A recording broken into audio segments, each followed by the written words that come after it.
Mesdames et messieurs, bonjour et bienvenue à Téléhandicap pour l'Association de paralysie cérébrale du Québec.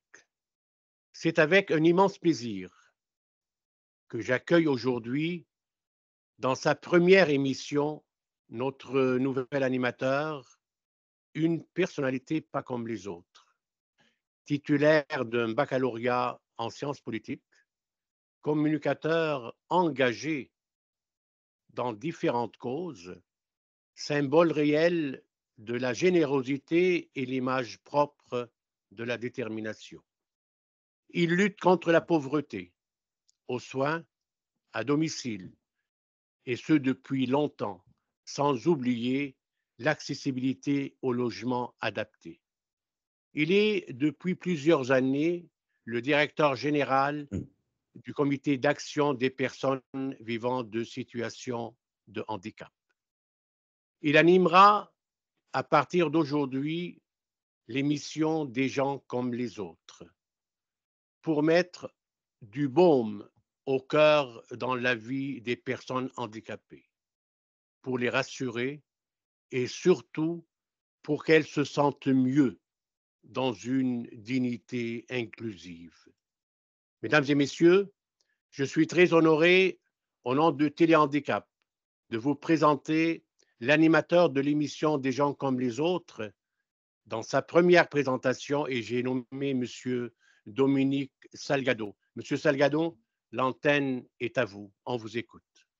Bonjour, M. Khoury. Merci pour cette magnifique présentation qui me fait vraiment réellement chaud au cœur. C'est très apprécié. Alors, bonjour à tous et bienvenue. Aujourd'hui, comme premier invité, nous avons le plaisir de recevoir en entrevue M. Rénal Pelletier. M. Pelletier qui est président du CAPVI, qui est le Comité d'action des personnes vivant des situations de handicap. M. Pelletier, bonjour. Bonjour, M. Salgado. Merci d'avoir accepté notre invitation aujourd'hui et c'est un honneur de vous recevoir aujourd'hui pour l'émission. C'est un plaisir d'être là aussi. Merci beaucoup. Monsieur Pelletier, vous êtes né le 22 août 1964 dans la magnifique région de l'Îlet, en Chaudière-Appalaches. Vous êtes le sixième d'une famille de 8 enfants. Parlez-nous peut-être un peu de votre enfance. Comme vous l'avez si bien dit, M. Salgado, je suis le sixième d'une famille de 8 enfants. J'ai eu une belle vie familiale, une famille extraordinaire, des frères et sœurs en or, avec qui je m'entends bien, et une belle harmonie de famille, les parents et tout ça, tout est beau. J'ai vécu une enfance un peu particulière parce que j'ai dû quitter le foyer un peu jeune à cause de mon handicap et par contre, j'ai toujours été bien encadré au niveau de la famille, les frères et sœurs qui m'aidaient beaucoup aussi. Et oui, j'ai eu vraiment une belle vie de famille que je vivrais, que je souhaite à tout le monde. Vous avez effleuré le sujet, vous êtes né avec un handicap physique qui Oui. s'appelle la spina bifida. Mhm. Un handicap mieux connu aujourd'hui, puisque la recherche avance chaque jour, heureusement. Peut-être nous parler un petit peu lorsque vous étiez très jeune et qu'on vous a expliqué ce que vous aviez. Comment ça s'est passé, tout ça, là? Tout d'abord, à ma naissance, là, ils se sont aperçus que j'avais une malformation au niveau de la colonne vertébrale, qui était la spina bifida, qui l'est encore. Et moi, c'est au niveau lombaire. Donc, je suis venu au monde prématuré. Je pesais 2 livres et demi à ma naissance.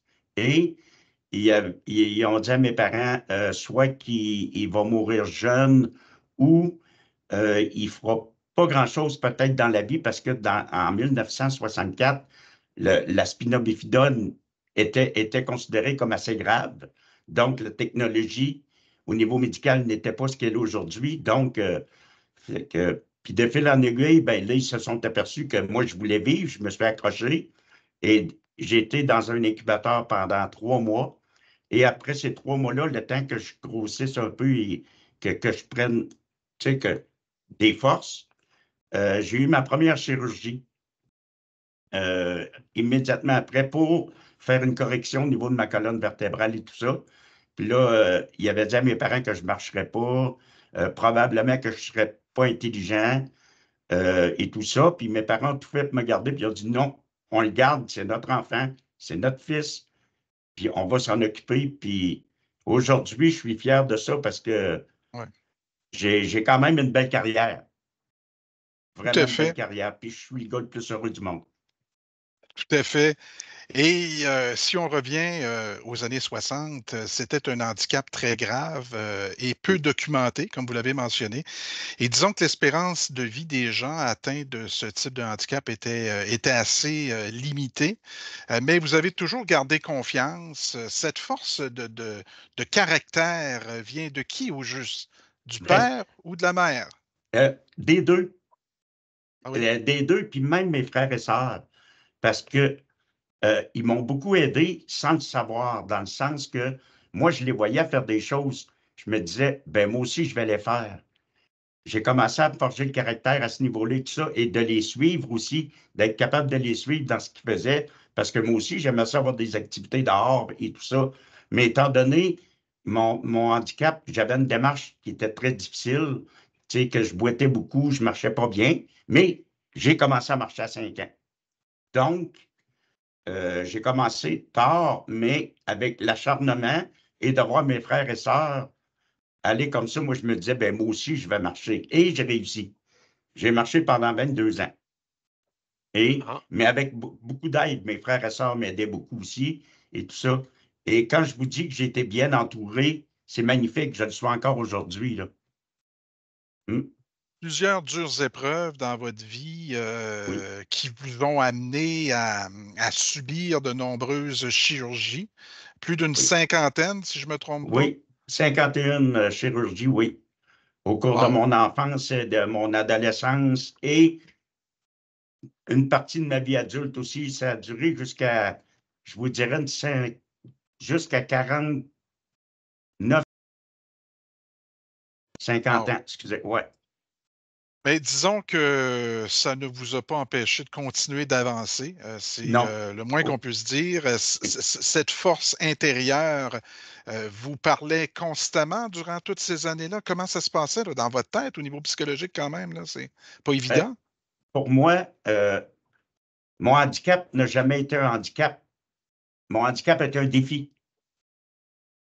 Rénal, t'es capable. Vas-y, t'es capable. Et bien. on m'a inculqué cette façon de penser en étant jeune. Parce qu'il faut que je vous dise aussi que mon père est, a été handicapé. Ben, je dis a été parce que là, il est parti, mais à l'âge de 39 ans, il avait un arbre sur le dos. Il est devenu paraplégique. Donc, oui. Et tout ça, fait que cette force de caractère-là vient de ça et de vouloir réussir aussi. Tu sais, moi j'aimerais qu'on dise de moi que j'ai réussi ma vie et non dans la vie, parce que c'est deux choses différentes. Et c'est tout le temps ce défi-là qui me hantait. Puis je me disais, Rénal, t'es capable, vas-y. Laisse faire les autres, vas-y. Si vous permettez, Monsieur Pelletier, vous Mhm. avez touché à un point qui m'a fait réagir maintenant pour mieux comprendre. Donc, vous êtes né d'une façon prématurée. Oui, Ça veut dire, on va dire, 7 mois et demi, ce qui est presque et en général une cause de la paralysie cérébrale. mhm. Maintenant, est-ce que cette naissance, c'est quoi la réaction vis-à-vis les 52 ou 53 chirurgies? Est-ce que les gens qui sont nés avec spina bifida représentent quel pourcentage?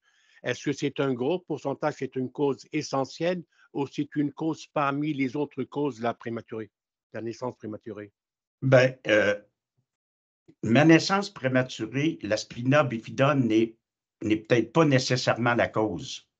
Ah, Non, parce que moi, c'est ce que j'ai entendu de mon passé, c'est que ma mère, elle aurait fait une chute et ça aurait provoqué l'accouchement. c'est accouchement, c'est ça. Et la spina bifida, ben, c'est une malformation euh, maintenant qui se voit dans le fœtus, là, au niveau de la colonne. Moi, c'est Oui, au niveau lombaire. Mes vertèbres lombaires n'étaient pas fermées. Donc, le liquide céphalorachidien sortait avec une bulle dans ma Oui. colonne. Et ça occasionne une paralysie partielle des membres inférieurs et du système neuromoteur, c'est-à-dire au niveau des intestins, au niveau de la vessie et des choses comme ça. J'ai dû suivre beaucoup de traitements pour améliorer le tout. Et de là, mes 51 chirurgies. OK, c'est pour cela on dit il y a une certaine familiarité entre la paralysie cérébrale et la spina bifida. Oui, mais c'est complètement... Parce que moi, mes jambes bougent, donc je les sens. Je les sens. Tu sais, j'ai beaucoup de sensibilité au niveau de mes jambes. Je suis très chanceux, mais beaucoup de gens qui ont la spina bifida à différents degrés ne sentent pas leurs jambes, mais ils sont complètement paralysés. Choyés par la vie, si vous saviez. Voilà. Puis un peu comme on disait, évidemment, la médecine a Oui, évolué avec le temps, donc on connaît un peu plus la spina bifida. D'ailleurs, vous avez aussi d'autres amis aussi qui sont atteints du même type de handicap, là? oui, effectivement, j'en connais plusieurs. Et je vous dirais qu'aujourd'hui, notre qualité de vie est, moi, je dirais quasi normale, entre guillemets, parce que je me permets de faire tout ce que les autres font, peut-être d'une manière différente, mais chaque jour que je me lève le matin, un, je suis content d'être là, et deux, je m'en fais un défi. Aujourd'hui, Rénal, c'est la plus belle journée de ta vie. Et voilà. Parlez-nous peut-être du suivi médical. Est-ce que, ben, je présume c'est différent aujourd'hui, après toutes ces années, que Oui. comparativement lorsque vous étiez plus jeune. Ça se passe comment aujourd'hui? Ben moi, je vais commencer avec mon parcours. J'ai commencé à 10 ans l'école. J'ai commencé plus tard. À cause de ça, parce que ma mère voulait pas que j'aille dans une école régulière. Donc, elle a demandé ma place au Centre Cardinal Villeneuve dans le temps, qui est aujourd'hui l'école Madeleine Bergeron, qui est à Québec, à Sainte-Foy, et qui était sur le chemin Saint-Louis. Et j'ai commencé l'école là, j'ai fait tout mon primaire là-bas. Et c'est là qu'ils ont commencé à faire mes traitements plus en détail, c'est-à-dire de la physio, l'ergo. Les médecins me traitaient, puis comment on peut améliorer sa situation, comment on peut améliorer sa façon de fonctionner avec ses intestins, avec ses urines, avec ces choses comme ça. Et de fil en aiguille, avec des chirurgies, tout ça, ils ont réussi à faire de moi ce que je suis aujourd'hui. Et je peux vous dire une chose, si je peux me permettre, que ces 51 opérations-là, je les revivrais. Si vous saviez le bagage que ça donne à quelqu'un, là, Oui. je suis vraiment privilégié d'avoir vécu ça, je vous le dis. Wow! Ben, ça a changé votre vie aussi, là. Oui, et la façon de penser. Vous savez, quand on marche, des fois, on pense que tout est acquis. Et à l'âge de 22 ans, il est arrivé un événement tragique. J'ai eu 3 cancers. Vessie, intestin, prostate. Et là, je suis devenu en fauteuil roulant suite à ça parce que je marchais pas bien, mais je marchais. Et là, je me suis aperçu que après que tout soit passé, ça a duré 1 an et quelques, là, toutes les interventions, puis tu sais, guérir tout ça, puis être en rémission et tout ça. Et je vivais pas, j'existais. Maintenant, je vis. Et il y a une belle différence. Vous avez, surpris aussi des équipes médicales, Oui. également, là, des médecins qui vous disaient: «Monsieur Pelletier, Non. malheureusement», c'était quoi votre réponse envers tout ça, là? Moi, quand le médecin, j'ai appris, j'allais à l'hôpital pour une tumeur à la vessie et j'ai appris que j'en avais aux intestins et j'en avais à la prostate. Et là, le médecin m'a regardé et il dit, Rénal, il dit, tu ne sortiras pas d'ici. J'ai dit, ah ouais? Je l'ai regardé en plein des yeux puis j'ai dit, écoutez-moi bien, doc, faites votre job, moi faire la mienne. Wow! Et voilà, et je vais avoir 60 ans à l'été et je me porte super bien. Bravo. Wow. D'ailleurs, monsieur Pelletier, vous avez aussi donné des conférences, Oui. au cours de votre vie pour raconter un peu votre histoire. Mhm. Parlez-nous-en un peu, comment ça se passait? Quel est le thème aussi là de ces OK. conférences et Ben, les conférences, ça a commencé, les gens m'écoutaient parler. Les gens m'écoutaient parler beaucoup. Et au secondaire aussi, j'ai vécu beaucoup d'intimidation, mais j'ai passé par-dessus. Et les gens m'écoutaient parler, puis on me disait souvent, tu devrais faire des conférences. C'est beau ce que tu dis. On aime ça. C'est nourrissant ce que tu dis. On apprend toujours quelque chose. Puis j'ai dit, ouais, OK. De fil en aiguille, j'ai commencé comme ça.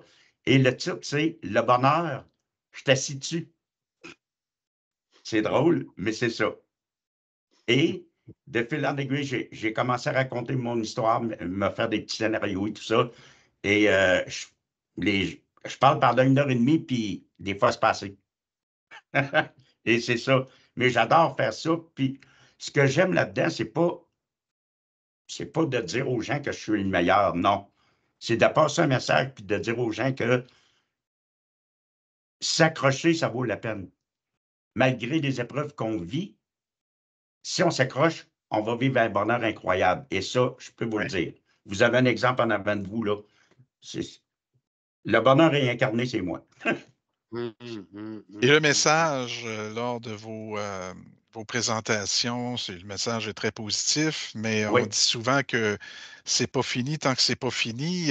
Même à la fin d'une certaine conférence, vous m'aviez déjà raconté qu'à un moment donné, les gens pensaient que c'était terminé, puis vous avez dit non, attendez un instant, j'ai un autre thème pour vous. Oui, c'est ça. Puis on parlait d'un paquet de choses, puis j'étais à l'Université Laval. Au pavillon Vendry, ce qui est le pavillon de la médecine et des ergothérapeutes et tout ça. Ça faisait 1 heure et demie que j'étais là. Là, ils ont dit merci, M. Pelletier, wow, vraiment enrichissant. On a appris beaucoup. J'ai dit non, vous n'avez pas fini. Là, ils ont dit oui, on a fait le tour. J'ai dit non, vous n'avez pas fait le tour. J'ai dit si vous n'avez pas de vie sexuelle, ça doit être plate. J'ai dit moi, j'en ai une, puis c'est le fun. Ben, j'ai été 1 demi-heure de plus dans la salle, 3/4 d'heure de plus. Il n'y en a pas de tabac avec moi. Je suis un gars très ouvert d'esprit. Là. Excellent. C'est excellent, là. Excusez. Tout à fait. Allons-y maintenant. Oui, bien, M. Couret, aviez-vous une question? Une question, moi, je veux simplement vous dire, êtes-vous conscient, M. Pelletier, que vous êtes, dans une façon ou dans l'autre, une leçon de vie pour les personnes vivant avec un handicap au Québec? Ben, je vous remercie, mais moi, je vous retourne ça de l'autre bord.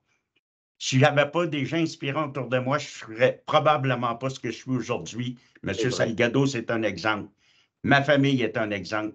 Les gens avec qui je travaille ici au Cap-Vie, c'est toutes des sources d'inspiration pour moi qui m'incitent à devenir meilleur, pas envers moi-même, envers les autres, mais envers moi-même aussi. Parce que si on devient meilleur avec les autres, on est meilleur avec soi-même. Exactement. Exactement. Et n'oubliez pas que le bonheur renaît toujours de la souffrance. Voilà. Lorsqu'on l'accepte et on l'affronte comme elle est, sans détour. C'est le vrai bonheur. C'est le vrai bonheur. Oui. Et je le vis. M. Pelletier, vous êtes aussi un homme d'équipe, hein, tellement important dans une équipe, un peu comme si Sidney Crosby ne joue pas avec l'équipe, ben, il n'y a pas d'équipe. Hein? C'est l'exemple qu'on peut donner aussi. Donc, parlons peut-être maintenant au niveau de votre implication. Le bilan de votre implication est vraiment remarquable à tout point de vue. J'ai mis la main sur le dernier rapport annuel, question de me remettre avec les chiffres, et on parle de 1587 heures de bénévolat l'an dernier au sein du Cap-Vie et auprès de différents organismes aussi. Mais seulement au niveau du Cap-Vie, notre organisation, ben, vous êtes quand même un administrateur qui a comptabilisé l'an passé 1237 heures de bénévolat. C'est pas rien. Et si je me suis mis à additionner tout ça, moi, puis je me suis dit, ben, finalement, c'est un travail de bénévole temps plein que vous faites depuis de nombreuses années. Oui. Et j'adore ce que je fais. C'est ce qui m'a nourri toute ma vie. J'ai commencé à m'impliquer. Moi, j'étais salarié au début. J'ai été salarié comme un paquet de gens le sont, oui, tout ça. Puis à un moment donné, j'ai dit non. J'ai dit, moi, je m'en vais ailleurs. J'ai dit, je veux aider les gens. Je veux contribuer à la société.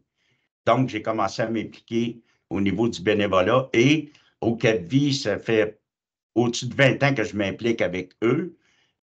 Peut-être une dizaine d'années comme président et tout ça, du conseil d'administration et tout.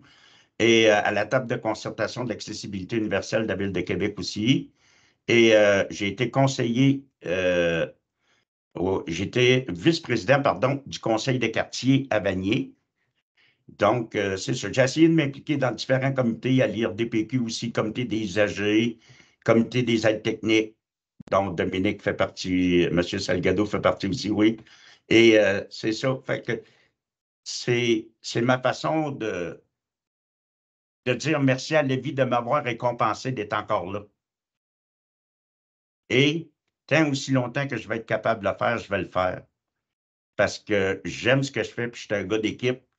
Comme le dit si bien M. Salgado, j'aime ça réunir des gens, j'aime ça m'impliquer, j'aime ça. Je suis un gars de tas, comme on dit. Ouais. En moyenne, c'est pas compliqué, là. En moyenne, c'est à peu près entre 1500 et 1700 heures de bénévolat chaque année, depuis Chaque toutes année, ces ouais. années-là, que vous consacrez au monde communautaire. C'est pas rien. Constamment, les organismes vous disent un gros merci. Oui. Mais en même temps, M. Pelletier, vous avez aussi besoin de socialiser et puis d'avoir une vie à oui. côté. Donc, il y a certains comités que vous avez dû, au cours des dernières années, mettre la pédale douce un peu puis commencer à penser à vous. Là.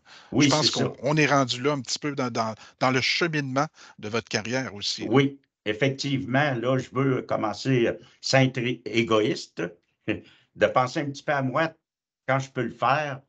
Comme je vous disais précédemment, je vais avoir 60 ans bientôt et j'ai le goût d'en profiter un petit peu.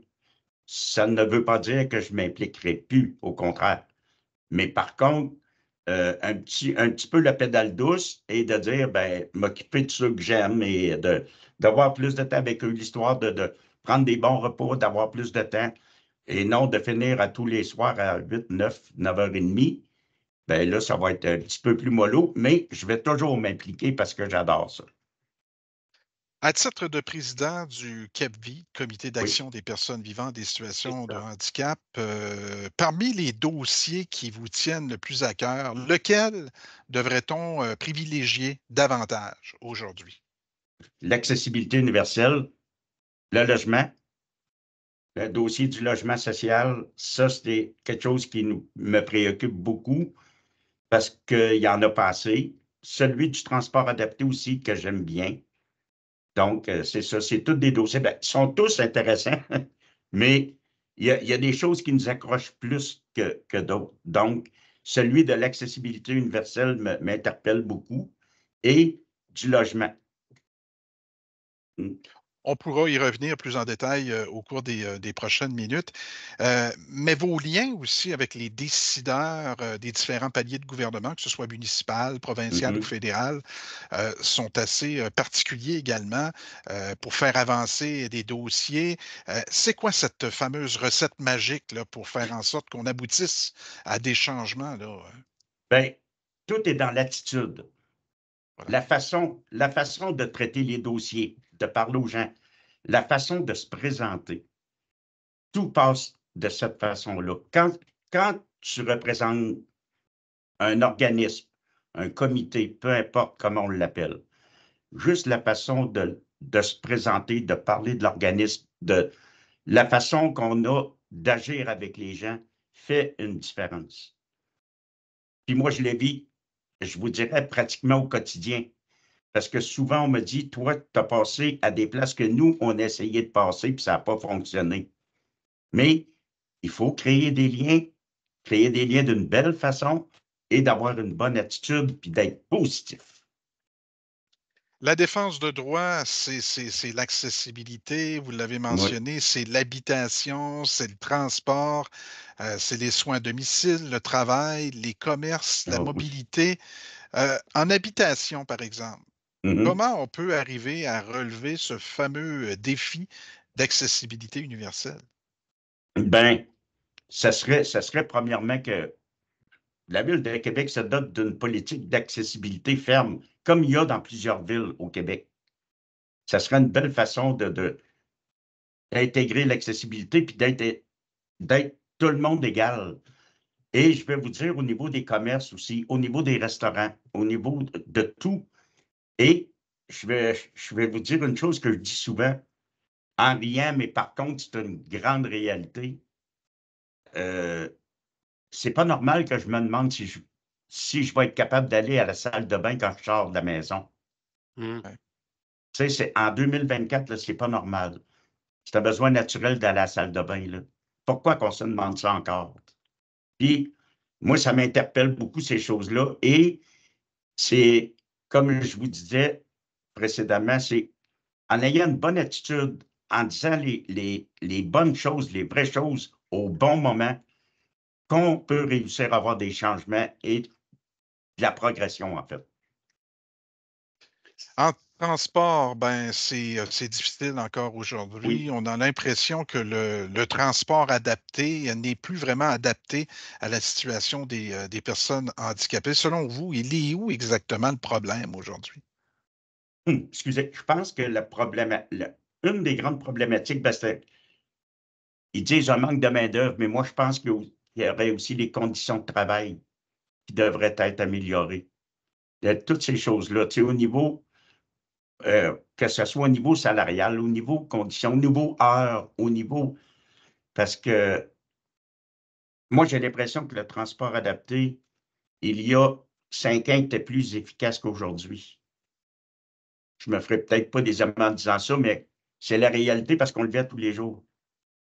Tu sais, des attentes puis des attentes. Puis il y a une chose qui s'est améliorée par contre, surtout dans la dernière année, je vous dirais, euh, on ne nous refuse pas de transport. Moi, en tout cas, ça ne m'est pas arrivé encore. Dans la dernière année, même dans la dernière année et demie, je peux aller faire mes commissions, je peux aller faire mes choses comme ça. Mais souvent, on nous en a refusé sous prétexte qu'il manquait d'effectifs, mais ça, on n'a pas. On sait. En fait, on ne le sait pas. Oui. Mais Pas c'est en toujours continuant. évident. Non, c'est en s'acharnant qu'on peut améliorer les choses. Puis c'est pas toujours évident de prévoir ces imprévus du lendemain. Vous Non. réussissez à travers toutes ces années-là à Ouais. avoir une vie, au quotidien qui est paisible et vous avez, Mm. vos transports. Mais parfois, d'autres personnes ne réussissent pas à avoir leur transport en Ouais. raison des Des délais. liens, avec, et des délais avec les répartiteurs qui s'efforcent de faire un travail, important et remarquable. Oui. Heu, Vous le dites encore souvent, tout est dans la façon de demander, là Tout aussi. est dans l'attitude. Oui, effectivement. Et un exemple que je peux vous donner là-dessus, c'est que moi, étant donné que, bon, j'ai une attitude positive, puis j'essaie de parler correctement aux gens, même si ça ne fait pas toujours mon bonheur. Mmh. Attitude et attitude positive et contagieuse, Et j'oserais dire. merci, M. Salgado, Oui. mais c'est contagieux aussi de l'autre côté. Moi, j'essaie de transmettre ce que je reçois. Et je pense que les gens me le rendent bien. Vraiment. Mm. Si on parle un peu des soins à domicile, M. Oui, Pelletier, ça, c'est vous une bonne connaissez chose. bien ce thème, puisque le CAPVI a une banque de référence, d'aide à domicile, le Oui. service BRAD. Parlons un petit peu là, de ce service, entre autres. Ben, c'est un excellent service. L'équipe de Brad, les filles, ils font un travail incroyable. Ils font du jumelage entre les autogestionnaires, qui est la personne en situation de handicap qui reçoit des services avec ces personnes-là. Et les soins, ça peut être des levées, des couchers, des soins d'hygiène, préparation de repas, euh, entretien ménager, aide aux emplettes et des choses comme ça. Ou ça peut être juste de l'accompagnement aussi. Accompagner quelqu'un qui a besoin un peu de jaser, d'une écoute, d'une oreille, des choses comme ça. Fait que moi, c'est un service que je reçois avec le chèque emploi-service, en collaboration avec le chèque emploi-service. Et moi, j'ai 3 heures par semaine d'entretien ménager, mais j'en connais qui ont beaucoup plus, là. Ils ont des soins, il y a des soins d'hygiène et des choses comme ça. C'est Brad, là, c'est merveilleux, c'est wow. Le mot, Un c'est bon, wow. Un bon service qui est rattaché à Oui. un programme du chèque emploi-service, mais après tant d'années, qui aurait besoin d'un certain remodelage, Oui. un certain ajustement à ce niveau-là. Les Hum, lacunes peut-être qu'on rencontre, vous avez parlé du financement un peu, oui. les traitements aux travailleurs font partie aussi de vos revendications auprès du gouvernement, là. Oui, c'est ça. Les conditions de travail, ça devrait être repensé parce que entre vous et moi, là, tu sais, on va se le dire comme c'est que les personnes qui font des soins d'hygiène et tout ça, c'est pas toujours évident de, tu sais, de prendre soin de quelqu'un qui était malade et des choses comme ça, mais ils le font avec leur cœur. Et euh, je pense que juste les conditions salariales devraient s'améliorer pour dire aux gens, ben oui, merci, puis on sait l'importance que vous faites. Le travail qui a une importance incroyable, là, juste, ça leur dirait merci, puis ça leur donnerait une tape dans le dos pour continuer, parce que ce n'est pas les mêmes conditions salariales au niveau du chèque emploi-service et au niveau du CIUS. Et C'est tout le le. concept, aussi le concept du chèque Ouais, emploi-service, qu'un usager, se retrouve autogestionnaire, une dame de ouais, 98 ans, exemple, doit s'assurer de remplir le formulaire ben du oui. volet social et de Mm. l'envoyer. C'est d'une lourdeur administrative qui pourrait Mmh. être revue, n'est-ce pas? Oui, oui, puis c'est une lourdeur administrative qui souvent décourage les gens. Donc, il y en a qui vont préférer laisser tomber que de rentrer là-dedans parce que c'est plus compliqué pour eux. Et ça devrait être une chose que les travailleurs feraient à leur place. Ou mieux administrer d'un autre côté pour que tout se fasse d'une façon, comment je vous dirais, routinière, un peu comme un travailleur qui a le dépôt direct de sa paye. Il n'y a pas besoin de remplir de midi à 14 heures un formulaire pour dire, bon, ben, tu sais, ça se fait automatique. Oui, la paye rentre pas, elle est dans son compte, fini. Tu sais, des petits détails comme ça qui font une grande différence au bout de la ligne. On aurait pensé que dans la réforme, Dubé, Mhm. on aurait pu s'attarder au chèque emploi-service. On est toujours en attente de développement, peut-être à l'étude des crédits qu'on apprendra de bonnes nouvelles, que les montants seront bonifiés pour, mieux encadrer, le Mhm. traitement de ces travailleurs. Et justement, parlons, de travail au sens, très large, du terme, j'oserais dire. Le Mhm. travail, l'intégration, mais aussi le maintien en emploi des personnes en situation de handicap. Pas facile encore aujourd'hui, Non, monsieur c'est pas Pelletier. facile. C'est pas facile. Non, parce que les programmes qui existent actuellement ne sont pas euh, indexés. Il n'y a pas de nouvel argent qui est, euh, qui est investi là-dedans. C'est oui, on garde ceux qu'on a, that's it. Excusez l'anglicisme, là. That's it, là, c'est que non, on ne va pas en injecter d'autres. Vous avez ça, débrouillez-vous avec ce que vous avez. Je prends juste un organisme comme ici qui a un tel investissement.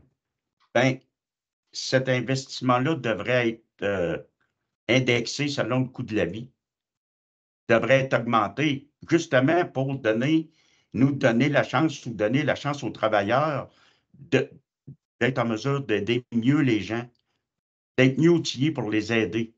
Et ça, c'est des choses qui devraient être revues là, même depuis, ça aurait dû être fait depuis les 5, 6, 7 dernières années. De votre côté, vous avez une contrainte sévère en emploi, mais vous Oui. avez déjà travaillé antérieurement. Parlez-nous des expériences de travail que vous avez eues, parfois dans des emplois pas toujours évidents, des Non, emplois non. très peu convoités. Oui. Bien, ça a commencé, moi, mon premier emploi, j'étais plongeur dans un hôtel. Puis, j'étais restaurant-hôtel, il y avait un bar. Et après ça, j'ai travaillé en audio-vidéo. J'ai été dans l'électronique pendant 2 ans à Saint-Pamphile. Et quand je suis arrivé à Québec, oh, là, intégrer le marché du travail régulier, aïe aïe. Là, non, non, non. J'allais passer des entrevues, puis quand ils voyaient le fauteuil, ah non, c'est pas pour toi. Non, c'est pas pour toi. Fauteuil roulant, fauteuil roulant, fauteuil roulant. Et j'ai dû intégrer le marché du travail au niveau dans les CTA, les centres de travail adaptés. Mais encore là, oui, tu as un travail, mais les salaires, exécrables, pas de possibilité d'avancement. Pardon, pas de possibilité d'avancement, pas de possibilité de grandir dans l'entreprise comme une entreprise grandit normalement. Tu sais, c'est des ateliers subventionnés, tout ça. Ça a été difficile, ça passe-là aussi, mais que tout le monde vit encore aujourd'hui, là. Tu sais, pas parce que c'est moi qui a été plus difficile, mais... Si vous permettez, M. Pelletier, je veux un petit peu m'immiscer dans ces questions intelligentes de M. Salgado et je ne lui lance pas des fleurs, loin de là. Quand il a parlé du transport adapté, quand il a parlé de l'inclusion, quand il a parlé des soins, quand il a parlé de la dignité, vous avez répondu d'une façon extrêmement sage et lumineuse à ces questions-là. Mais je vais aller plus loin, un petit peu plus loin que ça. Vous savez, nous avons eu le privilège en 2006, le 27 novembre, de signer une déclaration relative aux droits et à la dignité des personnes vivant avec la paralysie cérébrale à l'UNESCO même à Paris. Nous avions analysé un avion de 140 personnes, Wow. mais aujourd'hui, nous sommes au Québec, une société très développée, civilisée, d'un humanisme absolu, mais je pose la question à une personne vivant avec un handicap. Est-ce que les personnes handicapées sont vraiment respectées à 100% par la population ou il en manque encore un travail à faire pour les sensibiliser? Il y a beaucoup de choses qui ont été faites, et il en reste encore beaucoup à faire. Voilà. Je peux vous dire, surtout au niveau, au niveau de la perception des gens qui ont envers une personne en situation de handicap. Je vais vous donner un exemple de ce que je dis. Moi, Rénal, je suis avec, mettons, une femme, ma compagne. Oui. Ben, les gens, au lieu de venir me voir moi puis me demander pourquoi je suis en situation de handicap, vont aller voir ma conjointe, vont dire, ben, qu'est-ce qu'il y a eu, ton chum, c'est de valeur de le voir en fauteuil, tu sais. Je pense qu'il y a, il y a, il y a un gros travail qui devrait être fait au niveau de la perception des personnes à mobilité réduite. Arrêtez de penser qu'on est des gourdes, là, on est juste assis dans un fauteuil. Dit comme ça, c'est cru, mais c'est la réalité. Parce que moi, il y a certains journalistes qui m'ont passé en entrevue et ils m'ont posé 3 ou 4 fois la même question. Mais là, je leur disais, je dis, excusez-moi, mais je ne suis pas une gourde, là. Je suis juste en fauteuil roulant. J'ai mon cerveau. C'est exact. Tu sais, juste la façon de percevoir et comment on pourrait faire ça si tu en faisais de la sensibilisation en mettant ces personnes-là de l'avant. C'est-à-dire, voyez ce qu'il a fait? Ben, c'est ça, une personne à mobilité réduite peut faire, peut réussir sa vie, dans la vie, peut réussir un paquet de choses. Démystifier les mythes, là, ce qui se dit de tout croche, là. C'est encore un problème sociétal qu'on a. Ouais. Les gens ne font pas la différence entre la déficience physique et la Et déficience intellectuelle, voilà. malheureusement. Et souvent, les gens, on entend ça souvent, il est en fauteuil roulant, je ne sais pas s'il va comprendre vraiment ce que je suis en train de lui expliquer. C'est malheureux parce qu'on est entouré, nous, dans différentes organisations, de chercheurs, de professeurs qui sont en fauteuil roulant, qui ont des doctorats, des maîtrises en collection et puis aussi intelligents que n'importe qui, là. Donc, il y a vraiment un problème majeur de sensibilisation. Comment on peut améliorer? C'est encore mieux travailler avec les décideurs?